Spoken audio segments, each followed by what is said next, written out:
ओम नमो भगवते वासुदेवाय। ओम नमो भगवते वासुदेवाय। ओम नमो भगवते वासुदेवाय। ओम नमो भगवते वासुदेवाय। ओम नमो भगवते वासुदेवाय। श्री भागवतम पुराण प्रथम स्कंद अध्याय 7। अश्वत्थामा द्वारा द्रौपदी के पुत्रों का मारा जाना और अर्जुन के द्वारा अश्वत्थामा का मान मर्दन। श्री शौनक जी ने पूछा, सूत जी, सर्वज्ञ एवं सर्वशक्तिमान व्यास भगवान ने नारद जी का अभिप्राय सुन लिया, फिर उनके चले जाने पर उन्होंने क्या किया? तब सूत जी ने कहा, ब्रह्म नदी सरस्वती के पश्चिमी तट पर सम्याप्रास नामक एक आश्रम है। वहाँ ऋषियों के यज्ञ चलते ही रहते हैं। वहीं व्यास जी का अपना आश्रम है। उसके चारों ओर बेर का सुंदर वन है। उस आश्रम में बैठकर उन्होंने आचमन किया और स्वयं अपने को मन को समाहित किया। उन्होंने भक्ति योग के द्वारा अपने मन को पूर्णतः एकाग्र और निर्मल करके आदि पुरुष परमात्मा और उनके आश्रय में रहने वाली माया को देखा।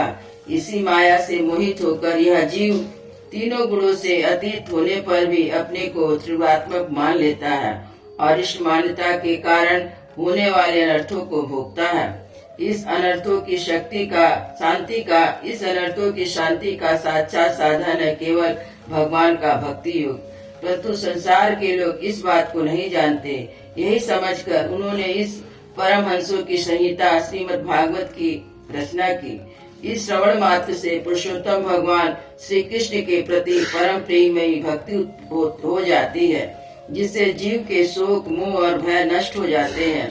उन्होंने इस भागवत संहिता का निर्माण और पुनरावृत्ति करके इसे अपने निर्वृत्ति प्राण पुत्र श्री सुखदेव जी को पढ़ाया। श्री शौनक जी ने पूछा, श्री सुखदेव जी तो अत्यंत निर्भीत परायण है। उन्होंने किसी भी वस्तु की अपेक्षा नहीं है। वे सदा आत्मा में रमण करते हैं। फिर उन्होंने किस लिए इस विशाल ग्रंथ का अध्ययन किया? श्री सुत जी ने कहा, जो लोग ज्ञानी हैं, जिनकी अविद्या की गांठ खुल गई है और जो सदा आत्मा में रमण करने वाले हैं, वे भी भगवान की हेतु रहित भक्ति किया करते हैं, क्योंकि भगवान के गुण ही ऐसे मधुर हैं जो सबको अपनी ओर खींच लेते हैं।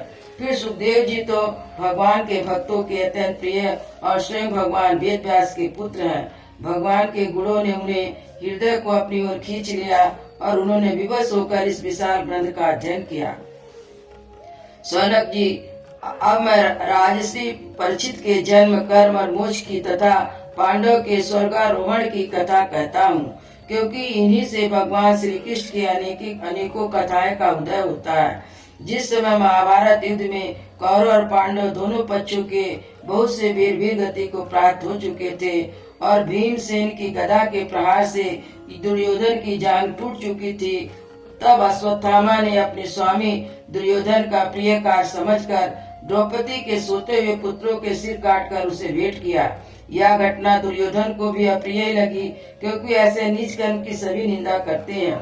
उन बालकों की माता द्रौपदी अपने पुत्रों का निधन सुनकर अत्यंत दुखी हो गई। उसकी आंखों में आंसू छलछलाए, वह रोने लगी। अर्जुन ने उसे सांत्वना देते कहा, कल्याणी, मैं तुम्हारे आंसू तब पोंछूंगा जब उस आताताई ब्राह्मण दम आधम का सिर गांडी धनुष के बाणों से काटकर तुम्हें भेंट करूंगा और पुत्रों की अंत्येष्टि क्रिया के बाद तुम उस पर पैर रखकर स्नान करोगी। तो अर्जुन की इस मीठी और विचित्र बातों से द्रौपदी को सांत्वना दी और अपने मित्र भगवान श्री कृष्ण की सहायता से उन्हें सारथी बनाकर कवच धारण करके अपने भयानक गांडी और धनुष लेकर वे रथ पर सवार हुए और गुरुपुत्र अश्वत्थामा के पीछे दौड़े। बच्चों की हत्या से अश्वत्थामा का भी मन उद्विग्न था और जब उसने दूर से देखा कि अर्जुन मेरी ओर झपटे हुए आ रहा है, तो अपने प्राणों की रक्षा के लिए पृथ्वी पर जहां तक भाग सकता था मुझसे भयभीत सूर्य की भांति भागता रहा। जब उसने देखा कि मेरे रथ के घोड़े थक गए और मैं बिल्कुल अकेला हूँ, तब उसने अपने को बचाने का एकमात्र साधन ब्रह्मास्त्र ही समझा। यद्यपि उसे ब्रह्मास्त्र की लौटाने की विधि मालूम न थी, फिर भी प्राण संकट में देखकर उसने आचमन किया और ध्यानस्थ होकर ब्रह्मास्त्र का संधान किया। उस अस्त्र से सब दिशाएं में एक बड़ा प्रचंड तेज फैल गया। अर्जुन ने देखा कि अब मेरे प्राणों पर या बनी है। तब उसने श्री कृष्ण से प्रार्थना की। अर्जुन ने कहा, श्री कृष्ण, तुम सच्चिदानंद स्वरूप परमात्मा हो, तुम्हारी शक्ति अनंत है। तुम ही भक्तों को अभय देने वाले हो। जो संसार की धधकती हुई आग में जल रहे हैं, उन जीवों को भी उससे उबारने का एकमात्र तुम ही हो। तुम प्रकृति से परे रहने वाले आदि पुरुष साक्षात परमेश्वर हो। अपनी चित्त शक्ति से बहिरंग एवं त्रिगुणमयी माया को दूर भगाकर अपने अद्वितीय स्वरूप में स्थित हो। वही तुम अपने प्रभाव से माया मोहित जीवों के लिए धर्मारूप कल्याण का विधान करते हो। तुम्हारा यह अवतार पृथ्वी का भार हरण करने के लिए और तुम्हारे अन्य प्रेमी भक्त जनों के निरंतर स्मरण ध्यान करने के लिए है। सम्यक प्रकाश स्वरूप श्री कृष्ण यह भयंकर तेज सब ओर से मेरी ओर आ रहा। यह क्या है, कहाँ से है, क्यों आ रहा, इसका मुझे बिल्कुल पता नहीं है। भगवान ने कहा, अर्जुन, यह अश्वत्थामा का चलाया हुआ ब्रह्मास्त्र है। यह बात समझ लो कि प्राण संकट उपस्थित होने से उसने इसका प्रयोग तो कर दिया, परंतु वह इस अस्त्र को लौटाना नहीं जानता। किसी भी दूसरे अस्त्र से इसको दबा देने की शक्ति नहीं है। तुम अस्त्र विद्या को भली भांति जानते हो। ब्रह्मास्त्र के तेज से ही इस ब्रह्मास्त्र को प्रचंड आग को बुझा दो। सूर्य जी कहते हैं, अर्जुन विपक्षी वीरों को मारने में बड़े प्रवीण थे। भगवान की बात सुनकर उन्होंने आचमन किया और भगवान की परिक्रमा करके ब्रह्मास्त्र के निवारण के लिए ब्रह्मास्त्र का ही संधान किया। बाणों से बेष्टित उन दोनों ब्रह्मास्त्रों के तेज से प्रलयकालीन सूर्य एवं अग्नि के समान आपस में टकराकर सारे आकाश और दिशाओं में फैल गया और बढ़ने लगा। तीनों लोगों को जलाने वाले दोनों अस्त्रों की बढ़ी हुई लपटों से प्रजा जलने लगी। उसे देखकर सबने यही समझा कि प्रलय काल की अग्नि है। उस आग से प्रजा का और लोगों का नाश होते देखकर भगवान की अनुमति से अर्जुन ने दोनों को लौटा दिया। अर्जुन की आंख क्रोध से लाल लाल हो रही थी। उन्होंने झपट कर उस अश्वत्थामा को पकड़ लिया। जैसे कोई रस्सी से पशु को बांध ले, वैसे ही बांध लिया। अश्वत्थामा को बलपूर्वक बांधकर अर्जुन ने जब शिविर की ओर ले जाना चाहा, तब उसने कमल नयन भगवान श्री कृष्ण ने कुपित होकर कहा, अर्जुन, इस ब्राह्मण धाम को छोड़ना ठीक नहीं है। इसको तो मार ही डालो। इतने रात में सोए हुए निरापराध बालकों की हत्या की है। धर्मयुक्ता पुरुष, अवसावधान, मतवाले, पागल, सोए हुए बालक, स्त्री, विवेक शून्य, शरणागत, रथहीन, भयभीत शत्रुओं को कभी नहीं मारते, परंतु जो दुष्ट और कुरु पुरुष दूसरों को मारकर अपने प्राणों का पोषण करता है, उसका तो वध उसके लिए कल्याणकारी है। क्योंकि वैसा आदत को लेकर यदि वह जीता रहा तो और भी पाप करता और उन पापों के कारण नरकगामी होता।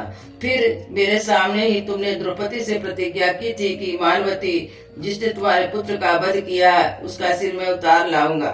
इस पापी कुलंकार अताताई ने तुम्हारे पुत्रों का वध किया है, अपने स्वामी दुर्योधन को भी दुख पहुंचाया है, इसलिए अर्जुन इसे मार डालो।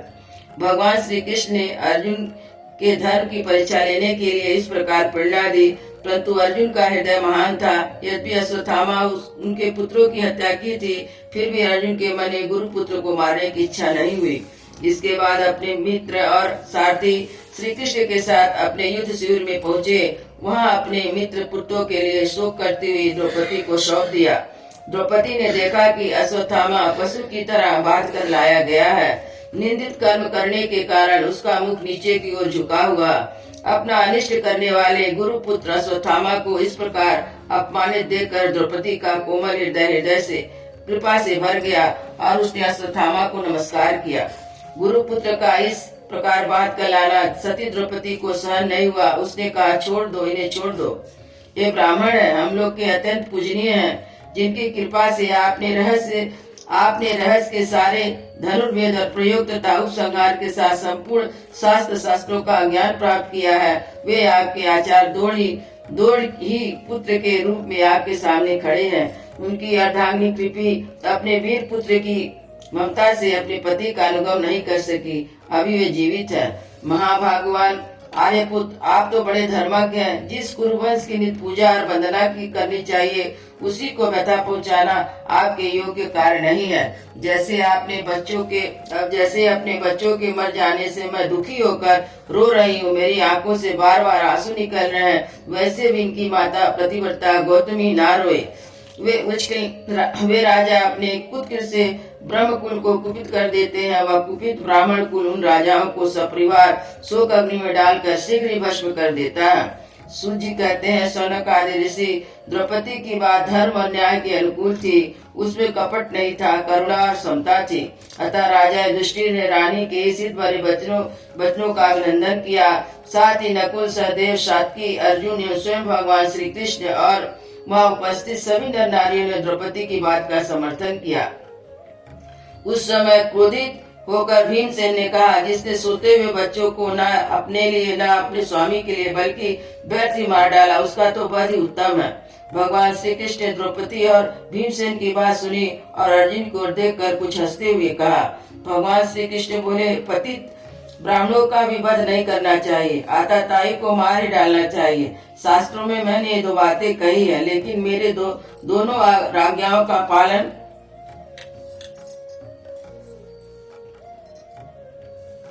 करो। तुमने द्रौपदी को सांत्वना देते समय जो प्रतिज्ञा की थी सत्य करो। साथ ही भीमसेन, द्रौपदी मुझे जो प्रिय है वह भी करो। सूत जी कहते हैं, अर्जुन भगवान के हृदय की बात तुरंत ताड़ गए। उन्होंने अपने तलवार से अश्वत्थामा के सिर की मणि और उसके बालों के साथ उतार ली।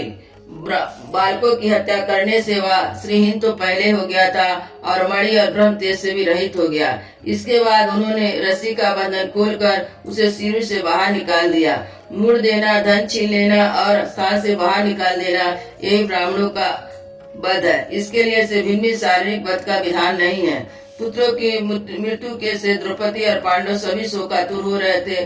तब उन्होंने अपने मरे हुए भाई बंधुओं की अंत्येष्टि क्रिया की। अयोध्या श्री राम लला की जय, वृंदावन बिहारी लाल की जय, सतगुरु महाराज की जय।